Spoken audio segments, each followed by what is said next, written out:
ایک دن ایک مرغی جنگل میں گھوم رہی تھی کہ اسے ایک ننھا شیر کا بچہ ملا۔ وہ کمزور اور بے سہارا لگ رہا تھا۔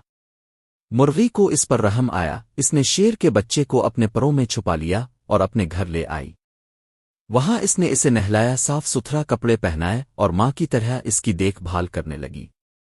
وقت گزرتا گیا اور ننھا شیر ایک طاقتور اور بہادر جوان شیر بن گیا۔ وہ مرغی سے بے حد محبت کرتا تھا کیونکہ اس نے اسے پال پوس کر بڑا کیا تھا۔ ایک دن ایک لالچی کسان آیا اور مرغی کو پکڑ کر لے جانے لگا تاکہ اسے کھانے کے لیے ذبح کر سکے۔